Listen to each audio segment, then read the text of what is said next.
she talked a lot in our conversation about Marty's recent claims, and her statement to me was that Scientology was trying to have Marty prosecuted for murder.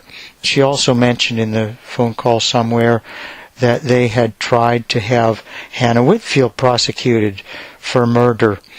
And I gently objected a bit to both assertions because I had not seen or heard this. I'd only read Marty's claim, which has a rather extravagant amount of innuendo, but really I have not seen that Scientology was trying to have him prosecuted for murder, no matter even if he said that.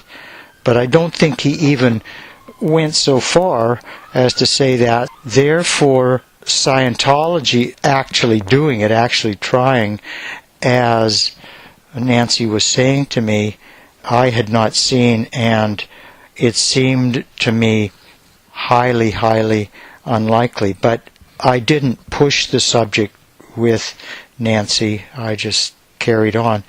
And the reason this also was of interest to me because I had seen a post, I believe, from Nancy on one forum or another, just within, it seemed like hours of this whole thing, in which she had apologized to Marty for spreading hearsay about him. And she had, I believe, defined hearsay or said something about it instructive, then apologized to Marty for spreading hearsay that he's not a good guy or something like that.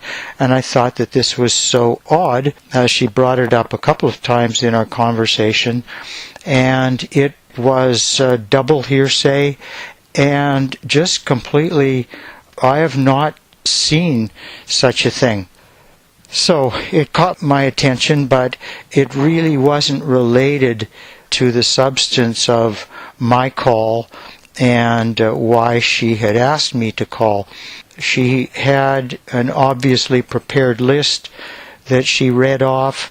Her questions included, were you ever in the Sea Org, something like that, ever made to stay up all night, ever told you couldn't leave, ever put under guard, were your mail or communications ever prohibited or censored or denied, something like that.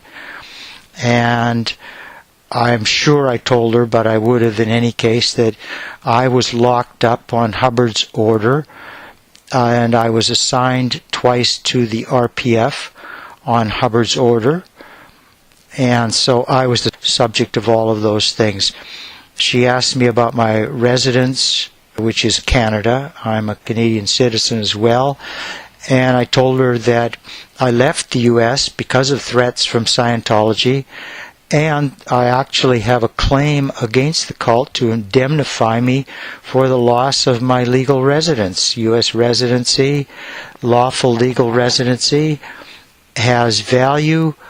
I was a contributing member of U.S. society, and I was driven away from that. My home was made unsafe, and that drove me away. So I again explained to her that there was no statute of limitations in my claims because they're ongoing torts and crimes. And I'm pretty sure that she understood what I was talking about. In my opinion, it was difficult talking to her. I would say there were communication difficulties, but in any case, got through it, and I explained some of how I fit into all of this, and Scientology's threats have adversely my employment opportunities. My major employers since I left Scientology have become targets. Oh, I remember she said something about being told not to put anything about your past onto a resume, and I said that it's simply not possible for me and that I have a duty to disclose to any real prospective employer and anybody with whom I have a serious relationship that they could become targets of the cult. And anyone can Google my name, and there's a record of Scientology's history of fair gaming me, my family, friends, and employers. Many people don't manifest this like in a major freak-out way, but I can see the wheels begin to turn, and I can see where their fears of what might be in their past or what something might mean as a result, when they begin to grasp that Scientology is malevolent, is an intelligence cult. It was an organization that was able to burglarize or penetrate dozens of federal or state agencies. And people are claiming that the cult has $1.5 billion in cash. I imagine if that's true, it has probably 10 times that in other assets, and that kind of power that those level of assets can buy, and it is malevolent. She mentioned that this organization is very off the grid. She said the main number to call is in Los Angeles, and then it goes to another location. At least that was what I kind of got. The image I got at the time was like a very secretive organization that was needed to do this, and that no one knew who they were. And she also said there were like a couple of levels of clearance. It seemed obvious to me that she had been through the process and had been accepted for whatever these benefits are, these gifts that are going to be bestowed on ex-Sea people who'd been victimized by Scientology. And I didn't quiz her about it. I didn't feel that that was appropriate in a way, and perhaps I should have done that. But I felt, okay, if she gives me the information, which, she definitely indicated that I met the necessary criteria.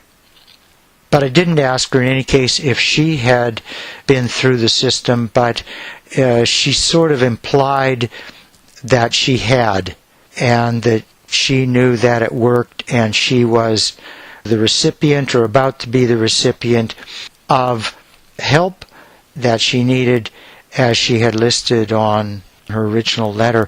And I didn't ask her specifically about whether or not she had legal needs that they were taking care of. And on the other hand, my recollection is that she said she did not have any legal needs, and that distinguished her from me, because it is my legal needs, specifically against Scientology, right down there in that jurisdiction, that had brought me to answer her call for people like me. She mentioned herself as having a PTSD condition and its effect on her regular jobs, and I mentioned the effect of Scientology, my being a target, my need to tell employers, them becoming potential targets, etc. And I really am, in a number of ways, marginalized as a direct result of Scientology's attacks. Anyway, she told me that the group is caste. She couldn't recall what caste stood for, thought it was something like Coalition or Association to Stop Trafficking. And I made a note of that, and she gave me its phone number. She said that it's a non-profit that provides services to victims of human trafficking. This is the first instance when I hear that this all concerns human trafficking. The offered help was for victims of human trafficking. And of course, the Headley versus Scientology case immediately came to mind. In the Headley case, Scientology had been able to get their human trafficking claim and the case dismissed on summary judgment just earlier this month. The Headley case is in federal district court in L.A., which is the same jurisdiction as CAST operates in, and where Scientology's West Coast base is located, and where they have a virtual army of attorneys, private investigators, agents, Sea Org members, celebrities.